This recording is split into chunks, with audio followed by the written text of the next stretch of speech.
My mom used to work at a place called Gus's, Oh, well, that must have been before I came to Staten Island, and, because we moved from Brooklyn. oh, you did, okay, Yeah. okay, okay.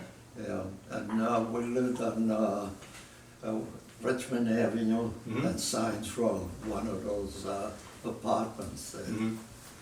when there were still farms around. I can't remember, I've got information as to where my parents lived, which, I'm trying to recall now, the Airbnb that I'm staying at, the place that I'm staying at is about halfway between your place and my mom's friend's place, Gladys. And I'm pretty sure that my mom and dad lived a little bit, they lived closer to where Gladys is. I have to go look, Main Avenue, Maine. I think I had their address, but I don't know what happened. I Yeah. misplaced it. Yeah, she doesn't accept visitors. No, I'm not saying that, where your father lived. Mhm. I had his address at the beginning, but through all the papers and everything that's been going on, I must have misplaced it. Okay, well, I've got it somewhere in my brother, they lived at a couple of different places, or at least I think he did. But I've got two addresses for them here in Staten Island. I'm gonna go take a look at them. But anyway, I was hoping, because supposedly my mom and dad met at Gus's, I see, right. Yeah. and which is a place that I believe is no longer, I guess not, yeah, it's no longer there. yeah. I emailed the Historic Society of Richmond Historic District or something, and they didn't have anything they could help me with either. So No, I don't think so, no. Because a lot of different things have been going on here, everything has been changed. yeah. Yeah. And mostly what I was interested in what your father went through, which he wasn't credited with, and it sort of pissed me off. So what happened, when I saw this, I told my daughter, get in touch with these people. They have all the things wrong. They didn't believe there were still people alive to remember that. It was me and my brother Bertone. We were always together. We were four of us from New York, one from Brooklyn, and three from the same neighborhood. Where were you stationed at? We were not stationed actually any place. We were going from Bermuda to Newfoundland to Boston to Guantanamo. We were always traveling because some of the time when we first started, the ship was only doing mail run from New York to Newfoundland. And after that, they took it over to do convoy duty from New York or Boston to Guantanamo or to Panama. On the way down, we used to pass Florida and all those states who were close to that, because we had to keep close to the seashore, so this way anything happens. Right. And after that, they changed us to weather patrol for the simple reason, which we didn't even know, there was going to be an invasion, and at that strait, it's very tricky, the weather and everything. So while we were going on weather patrol, it wasn't the first one, we went before, and we were going again.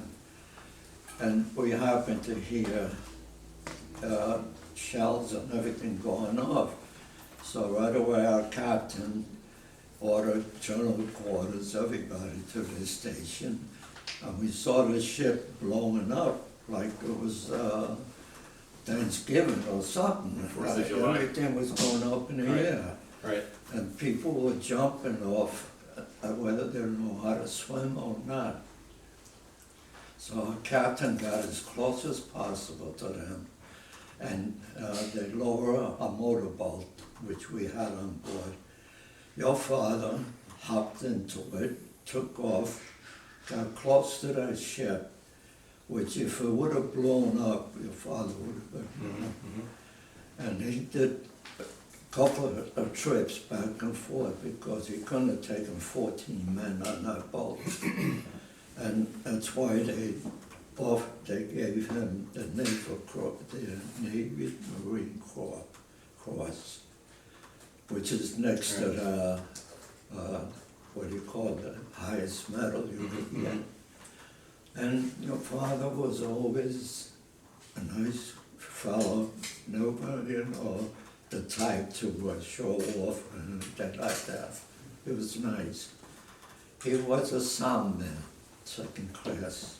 Mhm. You could detect submarines or stuff Right. like that. Yeah.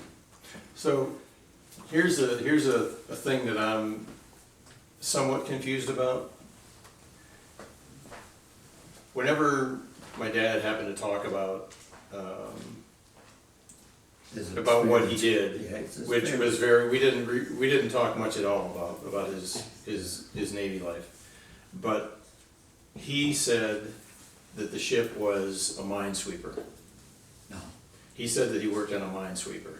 maybe before you came Maybe. aboard, yes. Maybe. Okay, so how long were you and how long were the two of you on the same ship? I would say at least a couple of years, A couple of years. yeah. Okay. Yeah, he worked with a best friend of mine, which happened to be the godfather of my daughter. Okay. We always kept And together. what was his name? His name was Sapanaro, Mario Sapanaro. Okay, I never They heard that. worked, no, it's too far gone, you know, to remember anyhow. And, Did Lisa show you my parents' wedding photos? wedding photos, no. I sent you I sent them to my sister. Has them. They were gonna go through them. Yeah. Okay, I was just, because there was a Navy fellow that was maybe his best man, I think. Okay. From my ship, I guess. I don't know, see, this is the thing, I don't know anything about these people, I don't Yeah. know, I know hardly anything about my parents prior to, my consciousness, I see. at 4 years old or something. Oh, but you were very young at that time, right? Because my daughter, I didn't have my kids till I was married 16 years, so that's why they were at this age. Mhm. Yeah. There was a difference in there. Yeah, Yeah, I didn't get married till 1948. I came out, I think it was 46 to 47. yeah, my parents got married in January of 1945. Oh, no, I got married in 48. The way I got married though, my girlfriend came over with a wedding invitation. Mm. She says, we're going to a wedding. That was me and her. Mm-hmm. 65 years we were together. And there's a life story there too, going back in those days. So did you happen to have much of a relationship with my dad? Once in a while, we always used to talk because we used to be at sea. We had nothing else to do. Mm-hmm. We talked or we played cards or Euchre? whatever. Did you play euchre? Huh? Did you play euchre? No, I don't know. No? Because that was my dad's game, so. Oh, yeah. Yeah. And we used to be down there and we knew to cook and we used to have a little get together while we had free time. I don't know if you ever mentioned that we went to Bermuda. Did you ever mention that? Say that again? We used to go to Bermuda. Our ship used to dock in Bermuda. Very possibly he mentioned that. Yeah. It's, like I said, we didn't talk a whole lot about, I know that he's mentioned that he was through Panama, and I recall that that he also had been to San Francisco. So, beyond that, I don't recall some of the places that he would have stopped. Newfoundland's a new one. I had not heard that for sure. When I got on board ship, I was stationed in Pier 92 in Brooklyn, in Manhattan. Okay.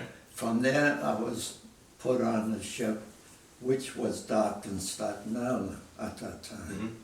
So I don't know if he was on board at that time or not. Okay. And I happened to be on board, and from there we went on a convoy.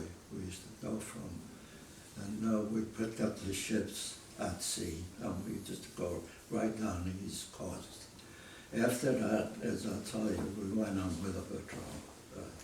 And weather patrol was also looking for submarines Right, because it was mostly right. on the way to Europe. Mhm, mhm. And we had a lot Yeah. to talk Yeah. with the sailors as we did, We used to be on ship, what else we had to do? Maybe play cards or talk to one another. Mhm. And as you see, even fishing, I show you a picture of all the fish that we caught out at sea Mhm. while we were out there. And it was like a togetherness because it wasn't that big of a ship. Right. It was Everybody about knew 20, what it- 25 people tops, maybe? Were there even that many? Maybe about 100 people, I would say. Oh, really? It That was many? that big, yeah. Oh, okay. Daddy, what about the mission with the weather for the invasion of Normandy? Yeah, that was Talk a it. little bit That's- about that. That's why we were on weather patrol for the invasion, which we didn't even know we were out there weather patrolling. And it was for that reason, because Right. after that, it was the invasion. Were you told that there was an invasion that was coming up, or you were just told to go there and? Everything was a secret, even if you see it in this. That's why they didn't want us, once your father picked up the sailors that were in the water, Mhm. and we brought them back to Boston. Mhm. We weren't allowed to talk to reporters. Right, We weren't even ashore. We weren't to have anything to do with anybody, right. because it was all secret what we were doing, and that was it. Your father was on board ship at that time because he rescued the 14 people. One of them was so burned up that our doctor, we had a doctor on ship, a regular doctor, tried to give him plasma, which we had. And when they put him to the hospital, that's when he passed away, because I could see the skin coming off his. Yeah, that was a detail that we had heard about. Or in fact, like I said, this is such a we really didn't know much about this at all until my dad died. See. At least now I don't know about my oldest brother, but I'm pretty sure that none of us really knew many of the details of this at all until after he died, and actually not until I think the YF-14 or YF-415 was discovered. It wasn't until 12 years ago that these details, we finally started Right. to learn about these Well, details. I didn't know anything about that this was going to be anything, like it is now. That Senator Kennedy made a big deal about it to Yep. the people and everything. Yep. He also even mentioned to Obama to put into the whatever it is. And when all this was coming up, and I said, "Where's John Powers?" I said, "Where's our ship or everything?" I said, "They buried us." I says, "And here we risked our life to save these people." Nothing was ever mentioned, even the other people all along the way. Yeah, yeah. So what I wanted to get through is about your father, that he risked his life. And not once, but maybe twice, and that ship was blown up with shells were falling on our ship. That's how close we were. Mhm. And when I saw that, that's not a bull. I says, "Are you kidding?" I says, that Powers and the other fellows on that motorboat, they risked their life. These sailors, most of them were color sailors anyhow, and they were only allowed to do mineral work, Mhm. right? Mhm. And that some probably didn't even know how to swim, and he was out there, and we saw body parts out there on floating. I says, what's going on? I said, this is not fair. So there was there like an oil fire too as well on the surface of the water? No, there was nothing like that because the ship went right down. It didn't explode. Right. It went down. Okay. I see one of my compadre, Tony, he was boatswain. He even saw one of the sailors going down with the ship that never came up. Right. Right. So when the divers went down there, they questioned us because they figured there'd be nobody to question what they found. And they were very surprised that I got in touch with them. And when they got in touch with my brother Tony, Tony told them, he says, what are you doing? You're about 70 years too late. Yeah, I met with Heather and the crew that found that ship. Oh, I met with them just the other day when I was in Boston. The divers. Yeah, the Right, divers. yeah. And that's what they. She said that was one. Like the first thing he said to them was, "You're about 70 years too late." Yeah, because he was that type. Well, I really regret not talking with him because he passed away. just a few months ago, right? I'm the last one, I think, hanging around. I don't know if there's anybody else from the neighborhood anyhow. Yeah. And most of us, I'm the last one, I think. So after this happened, did you then go to do the assignment that you were supposed to do? Yes. With the weather? We went back to do the weather patrol. Okay. Like nothing happened. Okay. We had cannons on that ship. It wasn't that small. We had 2 cannons, one on stern and one on forward. We had depth charges. We weren't only for weather patrol. We were out there looking for submarines. And we had 4 machine guns on there, so it wasn't that little bit of a ship. Okay. It was pretty big. It was a beautiful ship. I was in charge of the engine room, taking care of those beautiful engines, which were 2 diesel engines. Beautiful. We had generators, 2 generators. It was pretty big. Who built the engines? It's in there somewhere. Okay. Yeah. Okay. Right. Who built them? Who owned it? I don't know if you ever heard of Fisher Body. They used to. Oh yeah, I grew up in Toledo and Yeah. Ford and Fisher Body. In fact, Fisher Body had a plant. I lived in Lansing, Michigan for 30 some years, and East Lansing in there. So there was a Fisher Body plant in Lansing. Yeah. So they owned the ship. Yeah. Okay. And after that, I don't think anybody else claimed it. Yeah. Yeah, that was it. Do you have any idea if it's still around somewhere?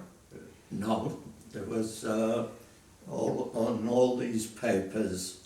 I think it tells you that was Wonder if it's got mothballed or if it got sold to somebody. I don't Okay. know. Yeah. Be curious to know if it still floats somewhere. Yeah, no, it's sold, I think, to somebody. It might be. Somebody must own it because it was beautiful.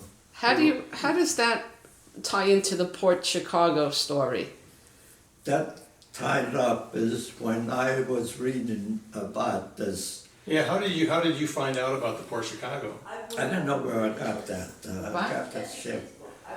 And what got me is the lawyer for these colored people, which became the Supreme Court Justice.